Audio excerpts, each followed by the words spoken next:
जीवन में कठिनाइयां हमें बर्बाद करने नहीं आती, बल्कि ये हमारी छुपी हुई सामर्थ्य और शक्तियों को बाहर निकालने में हमारी मदद करती है। असफलता आपको तब तक नहीं मिल सकती जब तक आपकी सफलता पाने की इच्छा मजबूत है।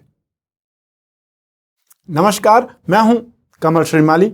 आप सभी का बहुत बहुत स्वागत करता हूं आपके अपने चैनल में। और सूर्य के राशि परिवर्तन में अर्थात सूर्य के वृश्चिक राशि में प्रवेश पे आपकी राशि पर क्या फल पड़ेगा, आपकी राशि पर क्या असर होगा, इसके विशेष एपिसोड में। यह जो गोचर है यह सिर्फ आपकी राशि के अनुसार है और यह सब सूर्य का ही गोचर है। दूसरे ग्रहों का क्या इंपैक्ट सम्मिलित पड़ेगा यह सिर्फ मासिक राशिफल में हम बतलाते हैं। यह राशिफल या यह एपिसोड सिर्फ सूर्य के गोचर फल का ही है, यह ध्यान रखिएगा। ज्योतिष में सूर्य को नवग्रहों का राजा और जगत का पिता कहा गया है। सूर्य के बिना पृथ्वी पर मानव जीवन का अस्तित्व संभव ही नहीं है। सूर्य की शक्ति से ही समस्त ग्रह चलायमान है। श्रीमद् भागवत गीता में सूर्य को सूर्य नारायण के नाम से संबोधित किया गया है और वेदों में सूर्य को संपूर्ण जीव जगत की आत्मा माना गया है।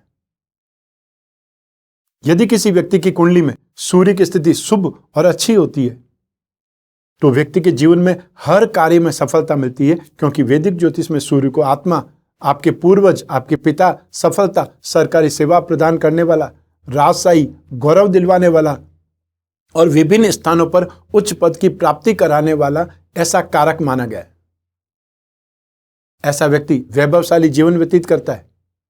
वहीं सूर्य के अशुभ प्रभाव से मान सम्मान में कमी, आत्मविश्वास में कमी, पिता को कष्ट या पिता के सुख में कमी, पिता से वैचारिक मतभेद, सरकारी कामों में बाधा और आंखों के रोग परेशान करते हैं। आंखें बहुत जल्दी कमजोर हो जाती हैं।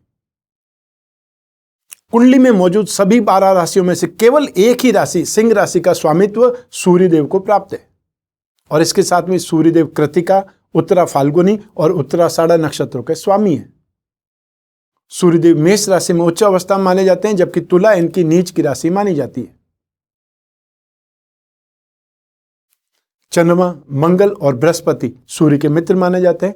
बुध ग्रह सूर्य के लिए सम है तथा शुक्र और शनि को सूर्य का शत्रु माना जाता है। राहु और केतु भी सूर्य के शत्रु ही है। समस्त संसार को उत्तम आरोग्य अर्थात उत्तम स्वास्थ्य और जीवन प्रदान करने वाले सूर्यदेव 16 नवंबर 2020 को प्रातःकाली सुबह 6:52 पर अपनी नीच राशि तुला से निकल करके छोड़ करके अपनी मित्र राशि वृश्चिक में प्रवेश कर जाएंगे। यह एक जल तत्व और स्थिर स्वभाव की राशि है। इस प्रकार एक अग्नि तत्व प्रधान सूर्य का प्रवेश जल तत्व प्रधान राशि में होगा। क्योंकि अग्नि तत्व प्रधान ग्रह का गोचर वृश्चिक राशि में हो रहा है, इसलिए वैवाहिक जीवन में रोमांस की अधिकता हो सकती है। आइए अब बात करें वृश्चिक संक्रांति का महत्व। सूर्यदेव जब मंगल की वृश्चिक राशि में प्रवेश करेंगे, इस अवस्था को सूर्य की वृश्चिक संक्रांति कहा जाता है। संक्रांति के दिन दान पुण्य करना बेहद खास माना जाता है या बहुत ही महत्वपूर्ण है। इसलिए बहुत से लोग इस दिन भी वस्तुएं और खान पान की वस्तुएं जरूरतमंदों को, गरीबों को, अभावग्रस्त लोगों को दान करते हैं। वृश्चिक संक्रांति के दिन अर्थात जब सूर्य वृश्चिक राशि में प्रवेश करते हैं उसे वृश्चिक संक्रांति बोला जाता है। इस दिन संक्रमण स्नान, विष्णु देव की पूजा उपासना और दान का बहुत ही भारी महत्व है। इस दिन श्राद्ध और पितृ तर्पण का भी खास महत्व होता है। तो आइए अब जानते हैं कि सूर्य के वृश्चिक राशि में गोचर का आपकी राशि पर कैसा प्रभाव होने वाला है। आइए अब बात करें मकर राशि की। सूर्य आपकी राशि से 8th हाउस के अधिपति है, अष्टमेश है और 8th हाउस से जीवन के उतार चढ़ाव, अनएक्सपेक्टेड फाइनेंशियल लॉसेज या फाइनेंशियल गेन, दबा हुआ खजाना, अनएक्सपेक्टेड एक्सीडेंट्स या जिसको जादू टोना बोलते हैं उसका विचार किया जाता है। अष्टमेश सूर्य लाभ भाव में 11th हाउस में गोचरवश प्रवेश करेंगे और जो 11th हाउस होता है वो फाइनेंशियल गेन का, यश का, वृद्धि का, बड़े भाई बहनों का, इन सब का होता है। ऐसी स्थिति में यह सूर्य का गोचर बहुत ज्यादा शुभ है। एक से अधिक रिसोर्सेज से आपको गेन होगा। सूर्य के इस गोचर काल के दौरान आपकी आमदनी में जबरदस्त ढंग से इंप्रूवमेंट आएगा और एक्सपेंसेस पर कंट्रोल आ जाएगा, जिससे आप अपनी फाइनेंशियल स्टेबिलिटी को, फाइनेंशियल स्ट्रेंथ को बहुत अच्छे ढंग से हैंडल कर पाएंगे, सुधार पाएंगे। आप अपने विरोधियों पर, शत्रुओं पर कंट्रोल कर लेंगे, नियंत्रण प्राप्त कर लेंगे और यह आपके सामने आने की हिम्मत भी नहीं जुटा पाएंगे। अपने पिता से गेन या आपको संपत्ति मिल सकती है, सहयोग मिल सकता है। दान, धर्म, पुण्य, इन सब कार्यों में आपका बहुत मन लगेगा। गवर्नमेंट सेक्टर से आपको लाभ मिल सकता है, पूरी संभावना है। इस दौरान कोई बहुत बड़ी उपलब्धि आपके हाथ लग सकती है। किसी लंबी चलने वाली योजना में, प्लानिंग में आपको बहुत यश और फाइनेंशियल गेन मिल सकता है। अपने सीनियर से या अपने वरिष्ठ अधिकारियों से आप सहयोग की आशा कर सकते हैं। वो आपको जीवन में आगे बढ़ने में सपोर्ट करेंगे। जो लोग इस समय काल में रिलेशनशिप में है, प्रेम प्रसंगों में है, उनके प्रेम संबंधों में कुछ कमी आ सकती है और आपको सावधानी रखनी चाहिए कि आपका मित्र किसी बात को लेकर के नाराज नहीं होने जाए, अन्यथा रिश्तों में दरार, अलगाव की स्थिति उत्पन्न हो सकती है। हर राशि को सूर्यदेव शुभ प्रभाव ही देंगे ऐसा संभव नहीं है, और हर राशि को सूर्यदेव दोषपूर्ण व्यवहार ही करेंगे या अशुभता ही देंगे यह भी संभव नहीं है। तो ऐसी स्थिति में जिन जिन राशि वालों को, जिन जिन राशि के जातकों को, लोगों को सूर्य का नेगेटिव इंपैक्ट होगा या नकारात्मक उनको प्रभाव जिनको प्राप्त होगा, उन लोगों को सूर्य दोष निवारण के उपाय करने चाहिए।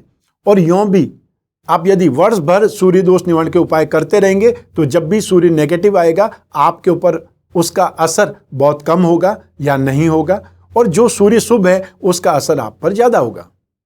तो ऐसी स्थिति में सबसे पहला उपाय द्वादश आदित्य कवच धारण करने का। सूर्य 12 हैं, अर्थात हर माह जो सूर्य चेंज होता है उसका कोई न कोई नामकरण है, और इसीलिए द्वादश आदित्य है, अर्थात 12 प्रकार के सूर्यों का शुभता धारण करने के लिए आप ये कवच बनवा करके धारण कर सकते हैं।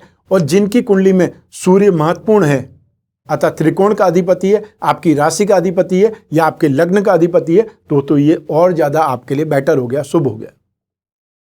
सूर्य यंत्र के साथ में माणिक्य जड़वा करके आप लॉकेट के रूप में भी धारण कर सकते हैं। सूर्य नारायण यंत्र की स्थापना करके पूजा कर सकते हैं, या नवग्रह दोष निवारण यंत्र की स्थापना करके पूजा करें, ताकि सभी ग्रह दोषों का निवारण एक साथ में भी हो सकता है। सूर्य ग्रह पिरामिड या नवग्रह दोष निवारण पिरामिड अपने जहां पर आप सोते हैं पलंग के आसपास स्थापित करना है, साइड टेबल पर या उस रूम में, ताकि आपकी माइंड, बॉडी और सोल ये तीनों ट्यूनअप हो सके। क्योंकि कोई भी ग्रह जब चेंज होता है सबसे पहले आपकी बुद्धि पर असर करता है और उसके बाद में आपके शरीर पर।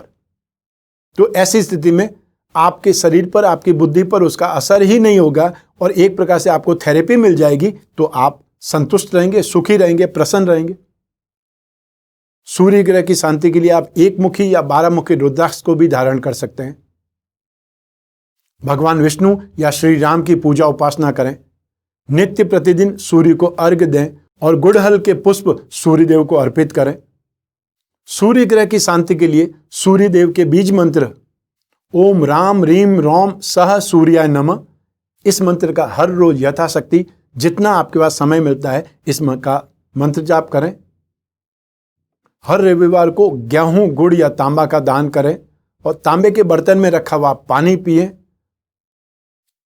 और आपके घर में या जहां पर भी आप सबसे ज्यादा स्थित होते हैं, बैठते हैं, वहां पर एक तांबे का सूर्य का चिन्ह बना करके लगाएं, अर्थात आपके घर के ऐसे एटमॉस्फेयर में ये सूर्य का चिन्ह आपको पॉजिटिव स्ट्रेंथ, एनर्जी देता रहेगा। तो सूर्य के गोचर का एपिसोड बस यहीं तक। मैं आशा करता हूं कि ये सूर्य का गोचर आपके जीवन में शुभता लाएगा, स्वास्थ्य लाएगा और आपके जीवन में समृद्धि की बहार लाएगा। साथ ही साथ एक विशेष सूचना भी है कि लॉकडाउन का समय लगभग समाप्ति की ओर है और हम भी अपना शेड्यूल वापस कंटिन्यू कर रहे हैं, अर्थात 21 नवंबर 2020 से मैं आप लोगों से वापस रूबरू मिलूंगा। 21, 22, 23 को मैं बंबई में मिलूंगा, फिर वापस 27 और 28 को हम दिल्ली में मिलेंगे। 29, 30 और 1 दिसंबर मैं कलकत्ता में मिलूंगा और फिर वापस 2 और 3 दिसंबर को मुंबई में मिलूंगा। मैं आशा करता हूं कि वापस समय निकाल करके हम एक बार आपकी कुंडली पर चर्चा करें। अब आगे क्या कर सकते हैं, भविष्य में क्या कर सकते हैं, ताकि जो बैकलॉग में नुकसान हुआ है, जो कुछ भी आपको अभाव झेलना पड़ा है उनसे कितनी जल्दी बाहर निकल सकते हैं, अब क्या योग है आपकी कुंडली में। तो ऐसी स्थिति में आशा करता हूं हम बहुत जल्द एक बार फिर से मिलेंगे। और यदि आपको अपनी कुंडली में कुछ भी विश्लेषण कराना है, भविष्य में झांकना है, कुछ नया काम करना है, कुछ बड़ा काम करना है, तब फिर कुंडली दिखाना ही चाहिए, क्योंकि बहुत बड़ा नुकसान बनने के बाद में, बहुत बड़ा नुकसान हो जाने के बाद में कुंडली दिखाने का कोई फायदा नहीं है। शादी आपने निश्चित कर दी, शादी हो गई, उसके बाद में समस्याएं स्टार्ट हुई है, तो उसके बाद में कुंडली मिलाने से क्या होगा। तो ऐसी स्थिति में शादी होने से पहले कुंडली मिलाना ज्यादा बेटर है। कोई बिजनेस स्टार्ट करने से पहले कुंडली दिखाना ज्यादा बेटर है, और अपनी संतान को कोई कैरियर में डालने से पहले कुंडली दिखाना ज्यादा बेटर है, ताकि आप जो नेगेटिव संभावनाओं को पहले से तलाश कर सकें, कौन सा रास्ता उसके लिए सही है, कौन सा कैरियर सही है, या आपको आगे आने वाले समय में, आगे आने वाली दशा में क्या ध्यान रखना है, क्या सावधानी रखनी है, ये सब आपकी कुंडली बतला सकती है। और उपाय की आवश्यकता होगी तो उपाय भी बतलाएंगे, लेकिन सबसे बड़ा उपाय समय होता है। समय अगर सही है तो जो आप करेंगे वो सब सही होगा, और समय अगर खराब है तो जितना भी मेहनत करेंगे वो पानी में चली जाएगी। ऐसी स्थिति में समय निकालिए और अपनी कुंडली चेक करवाइए।